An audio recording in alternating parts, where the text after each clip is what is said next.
Growing up in Waterloo, Iowa in the early 1980s, Nicole Hannah Jones remembered something extraordinary in their front yard. The blue paint on their two-story house was always chipping. Various parts of the house existed in different states of disrepair. But at the edge of the lawn, high on an aluminum pole, soared an American flag, which her father Milton would replace as soon as it showed the slightest tatter. Milton was born in the mid-1940s into a family of sharecroppers on a white plantation in Greenwood, Mississippi. Life was extraordinarily difficult and dangerous for black folk in Mississippi. Milton's mother could not vote, use the public library, or find work other than toiling in the cotton fields or cleaning white people's houses. And so with 3 small children, she packed up her few belongings and joined the flood of black Southerners fleeing north. Arriving in Waterloo, how shattered she was to learn that Jim Crow did not end at the Mason-Dixon line.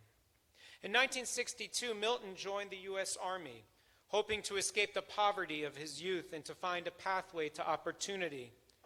Instead, he was passed over for promotions, discharged under murky circumstances, and then labored in a series of service jobs for the rest of his life. Like everyone in his family, he believed in hard work, but no matter how hard he worked, he never got ahead. How could this black man, wrote his daughter Nicole, having seen firsthand the way his country abused black Americans, how it refused to treat us as full citizens, proudly fly its banner? But in spite of all he experienced, his love for America and his patriotism never waned. I love America. I always have. My father worked for the federal government for nearly his entire career. He could trace part of his family's roots to New York City before the Civil War. My mother's parents immigrated to Canada from a small village in southern Poland in 1929, and eventually my mother came to the United States in 1963. Growing up in Washington, D.C., national news was local news, and politics was frequently the subject of our dinner table conversations. And we used to give my mom a lot of grief for kvetching about American politics. Hey, you're not a citizen, what's it to you? So in 1988, when I was 19, I was so proud to accompany my mother to her citizenship exam and to see her join the ranks of proud American citizens. This past summer, watching the U.S. women's soccer team dominate the World Cup, I rooted for them with utter abandon. Now, I'm sure that the women on the Netherlands team are very nice, other than that one player who kept fouling everybody. But I'm an American, and I root for America. And so I guess I am in many ways a nationalist. Nationalism is a powerful force in bringing people together, celebrating the common heritage, culture, and values of a particular people, and ensuring that the citizens of that nation come together to protect each other from threats and support and uplift each other to achieve some measure of self-actualization, to become all that we can be. I think about all that America has contributed to the world in technology and industry, in science and medicine and music and the arts, and I feel extraordinary pride. When I see photographs from 50 years ago when Neil Armstrong and Buzz Aldrin planted an American flag on the moon, my heart swells with pride with what we as Americans have accomplished. And it's the same feeling I have as a Jew when I think about the state of Israel. As a Jew, I feel a kinship with the state of Israel even though I don't make my home there. I remember as a kid seeing an El Al 747 and feeling an overwhelming sense of pride. We have a 747. It's a Jewish 747. I hear Hebrew spoken in the grocery store and I want to stop those people and say, hey, we're family. You know, nationalism has gotten a pretty bad rap recently. It carries a connotation of chauvinism and separatism. Some describe nationalism as a regressive force that appeals to our tribal instincts, to passion, and to prejudice. We hear the term nationalism, we think of white nationalism, of white-ring extremism, xenophobia, and a drift toward fascism. But identification and pride for one's own nation and support for its interests doesn't have to imply a belief that one's country is superior to all others, or that other countries have to be distrusted as rivals. To understand what it means to be a patriot, to love your country and to love your people, we need to go back to the beginning, to think about what it really means to be a nation at all. The Torah teaches us that at the beginning, God created one human being and set him in the Garden of Eden. But soon God realized that it was not good for a human being to be alone. And so God took one of Adam's ribs and fashioned it into a woman to be his partner. In thinking about the creation of Adam's partner, why did God choose the rib? The rib cage is what protects our hearts. In order to love someone, you have to be willing to open that cage and expose your heart. So a fitting helper, an ezer kenegdo, is someone who agrees to be your rib, who will look after you and care for you, and who will ensure your safety and will protect your heart. And thus the building block of nations is family. The Torah commands that I honor and respect my parents by caring for their needs and showing deference to their wisdom. I must care for my spouse and see that our household is safe and secure. I must care for my children and provide for their needs and raise them in mind, body, and spirit. It is ultimately to them that I owe my loyalty. Every year I gather the students of our 10th grade class in my living room for our first confirmation class of the year. I bring them to my home because I want them to know how much I care for them. I want them to feel like family. But I'm not paying for them to go to college. I'm not providing with health insurance.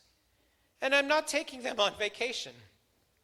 As much as I love them, and I really do love them, I prefer my children and my family. At my son's graduation, I cheered for my kid. When my daughter moved into college, I unpacked her dorm room. And at my daughter's recital, I videoed her dance. And just as I prefer my family to yours, I prefer my people to other people. It's not that I bear animus or hatred for other peoples. Some of my best friends are. But I am a member of this congregation, and I prefer it to other synagogues. I hope you do too. I am a Jew, and I support Jewish causes because they are my people. I am an American, and I root for America. I don't prefer my people because Jews or Americans are intrinsically superior to other people. Far from it. But because I believe so deeply in what it is that we are supposed to be about. At the dawn of the 20th century, the German philosopher Martin Buber taught that it is not enough for us to simply live our lives in pursuit of our physical needs. Each of us needs a mission, a destiny, a calling, a higher and holier purpose that gives meaning to our existence. The same is true, Buber taught, for a nation. The land of Zion, he taught, was not simply a piece of property promised to the Jewish people. It was, he writes, always at the same time a challenge to make of it what God intended us to make of it, a holy land. God formed the Jewish people into a nation not simply for the sake of creating yet another nation, but for a much deeper purpose. God formed us as a nation to become, as Isaiah taught, a light to the nations, to teach the world a different kind of a moral code, where human life is understood to be of infinite value, where wisdom and understanding are of primary concern, where compassion and justice are our obligation to pursue, where the poor and the vulnerable are to be raised up and protected, where freedom is to be championed and love to be extended not simply to self, but to neighbor and to stranger, where we strive to render each and every moment as sacred. It is this sacred mission that has held our people together through our agonizing journey through history, through exile, subjugation, massacre, inquisition, dispersion, pogrom, and Holocaust. It is the sense of sacred mission that makes our nation worthy of our loyalty and our fidelity. Our national identity as Jews and as Americans comes from the stories we tell that form our collective consciousness and memory. Former member of Knesset and scholar Yuli Tamir wrote, "National consciousness and collective memory form a cognitive map that helps us define who we are, and where we are heading. Without it, we are lost." Milan Kundera wrote, "Remembering our past, carrying it with us always may be the necessary requirement for maintaining, as they say, the wholeness of the self. Memories have to be watered like potted flowers, and the watering calls for regular contact with the witnesses of the past." Nations form rituals to water our memories and remind us of who we are and to what we belong as a people. As Jews, we gather around our Seder tables each year to tell the story of our people, and we retell it in a uniquely Jewish way, with familiar words in our holy language, in poetry and in song, and in the fashion of our unique culinary culture. There is no other people, thank God, that covets gefilte fish. But we do not simply tell the story. We tell what that story means. We tell a story of liberation because freedom is essential. We remove wine from our cups for each of the plagues visited on the Egyptians to remind us that we must care even for the suffering of our enemies. We open the door for Elijah to remind us that work still needs to be done for the redemption of the world. And we proudly say, it is because of what God did for me when I went forth out of Egypt.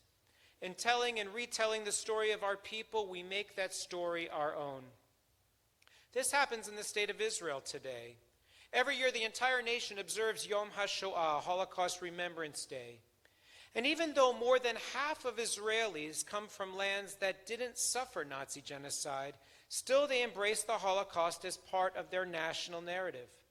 An Iraqi, Persian, or Ethiopian Jew may not have ever lost family to concentration camps, but still they recognize that tragedy as part of their own national collective memory. I love America not for her spacious skies, her amber waves of grain, or her purple mountain majesties, but because of its story, a story that has captured the imagination of the world since her founding. The story of America is a story of a nation that champions freedom over tyranny, where those fleeing religious and ethnic persecution could find the freedom to practice their faith and express themselves in safety. A land of opportunity where hard work and ingenuity could lead to prosperity, and where real justice and the rule of law were sacrosanct. The story of America is one of extraordinary ingenuity and industry. The nation that pioneered the assembly line, that invented the airplane, that cured polio, that landed a man on the moon, that invented the personal computer and the cellular telephone, that gave us Disney and Pixar and Rhapsody in Blue. But the story of America is also a much darker tale, a story of subjugation and slavery, a history of xenophobia and bigotry, a saga of misogyny and homophobia. The story of America is built on the backs of millions of slaves.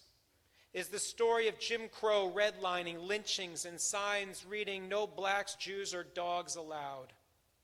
The story of America is also one of new immigrants, women, and children trapped in sweatshops, internment camps, and McCarthyism. But what I love the most about America is that her story is also the story of those who fought to help America atone for those sins, who as Americans, proud Americans, fought and died to make America the best version of herself. America is not just the story of George Washington and Alexander Hamilton, of Abigail Adams and Julius C. Addington. It is the story of Harriet Tubman and W.E.B. Du Bois, of Susan B. Anthony and Alice Paul, of Cesar Chavez and Daniel Inouye, of Harvey Milk and Billie Jean King. It is not just the story of slavery and racism, but the story of those who fought for abolition and dreamed of civil rights. It is not just the story of sexist oppression, but the story of those who fought for women's liberation and equality. It is not just the story of abusive labor practices and homophobia, but the story of those who fought for the rights of workers and the right for gay men and women to live their lives openly and with dignity. Why did Milton Hanna fly a pristine American flag in his front yard? Because he knew that his people's contribution to building the richest and most powerful nation in the world were indelible, that the story of the United States could only be told with his story. On Yom Kippur, we use this day to think about how each of us can change to become the best version of whatever we can be. And on Yom Kippur, we think about our nation and how we as citizens can work to help her become the best version of whatever she can be. Not just wealthy and powerful and strong, but compassionate and just and a force for good in the world. I want to challenge us to become Jewish American nationalists, professing the moral and spiritual truths of our Jewish text and tradition while weaving our unique heritage and culture into the larger fabric of American nationhood. If we are true Jewish American nationalists, then we will not rest until the dream articulated more than 50 years ago by Martin Luther King is realized, a dream rooted in the American dream, a dream that one day this nation will rise up and live out the true meaning of its creed. We hold these truths to be self-evident, that all are created equal. If we are true Jewish American nationalists, then we will work to ensure that the American dream is open to all, from the poorest neighborhoods of South Chicago, South Central Los Angeles, or South Boca Raton, to the poorest cities in Arcoma, Oklahoma, or Weston, West Virginia. If we are true Jewish American nationalists, then we will celebrate the fact that every American is a real American, no matter where they live, what profession or trade they practice, no matter their economic stature or level of education, no matter their political affiliation, the religious faith they practice, the gender, or the hue of their skin. If we are true Jewish American nationalists, then we will ensure that the rights and dignity of indigenous people, minorities, immigrants, and foreigners will always be respected and defended. If we are true Jewish American nationalists, then our primary care and concern for America and Americans will not be grounded in a false sense of superiority, but in a belief that other peoples and nations have the same right and duty to pursue their own goals as do we. If we are true Jewish nationalists, then we will not turn our backs on the rest of the world, but rise once more to be the ones leading humanity to a future that is more compassionate, more just, more free, and more holy than what we know today. If we are true Jewish American nationalists, true American patriots, and true to our values as Jews, then we will be the rib for each other, protecting the heart of every Jew, of every American, and build together a nation whose story we help to author and that we are proud to call our own, and for which we proudly raise on a shiny aluminum pole the flag of these United States of America. May we all be blessed with a new year of wisdom and peace. May we all have an easy and a meaningful fast. Amen.